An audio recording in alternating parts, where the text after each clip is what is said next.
নমস্কার, শুভ সকাল। আমি সুধা, আপনারা দেখছেন সুধা রান্নাঘর। তো আজকে নিয়ে চলে এসেছি একটি নতুন ধরনের ইউনিক ভর্তা। আজকে যে ভর্তাটা তৈরি করব, এই দুপুরবেলায় গরমে যদি কিছু না খেতে ইচ্ছে করে, এই ভর্তাটা দিয়ে কিন্তু এক থালা ভাত খাওয়া হয়ে যাবে। সেরকমই একটি নতুন ধরনের ভর্তার রেসিপি নিয়ে চলে এসেছি।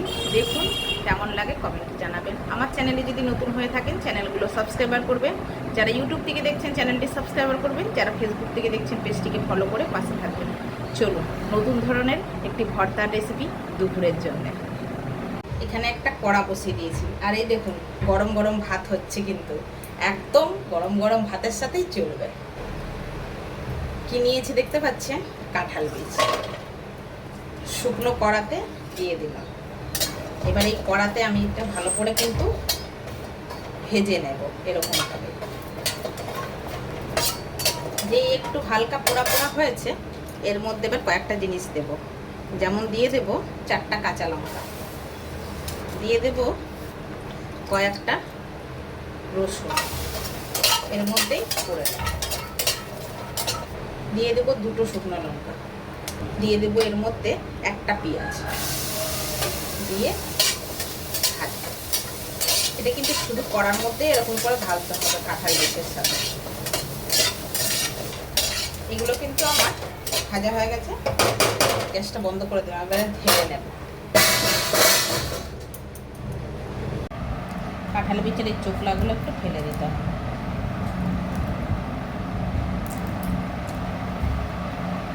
করে ফেলে দিয়ে নিতে হবে।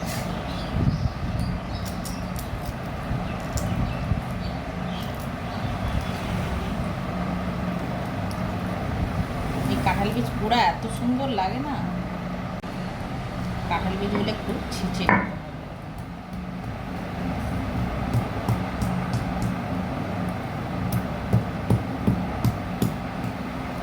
দেখবেন। আবার কাঁঠাল বীজ ছিঁচতে যে আঙুল ছিঁচে বসে থাকবেন না। কাঁঠাল বীজগুলো আমি ছিঁচে নিয়েছি। এবার পায়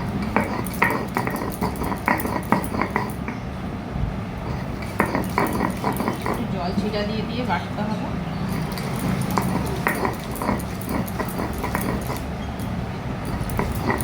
এগুলো এরকম করে পুড়িয়ে বলতে খালি কড়াতে এরকম করেই করতে হবে।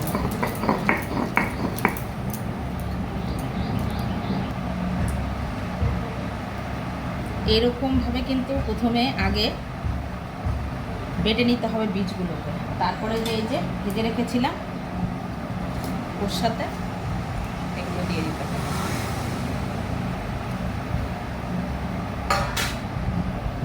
আগে বীজটা ভালো করে বেটে নিতে হবে, না হলে কিন্তু হবে না। এবার লবণ দিতে হবে, যতটা লাগবে সেই অনুযায়ী একটু লবণ দিয়ে দিতে হবে। এবার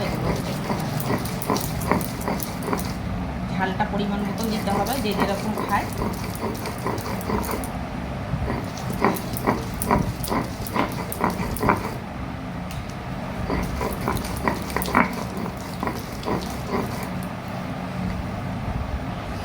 এটা বেটে নেওয়ার পর ভালো করে দিয়ে দিতে হবে বেশ খানিকটা চিংড়ি মাছ। বেশ খানিকটা চিংড়ি মাছ এর মধ্যে দিয়ে দিচ্ছি।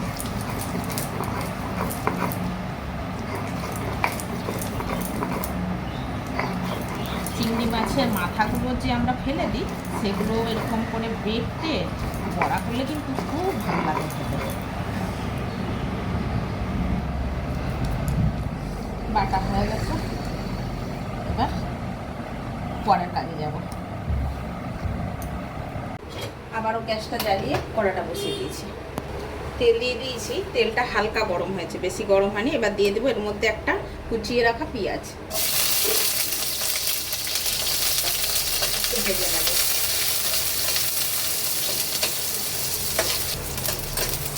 এটা ভাজা হয়ে গেছে হালকা।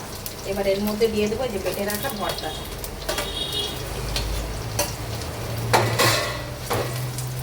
এটাতে নুন টুন সব দেওয়া আছে, তাও একবার চেক করে নিতে হবে। ঝালটা যে যেরকম খান সেই অনুযায়ী দেবেন। এটা ভালো করে আমি ভেজে দেব। এটা কিন্তু আমার ভাজা হয়ে গেছে। এর মধ্যে এবার একটু দিয়ে দেবো ধনে পাতা, একটু ধনে পাতা দিয়ে দিলাম।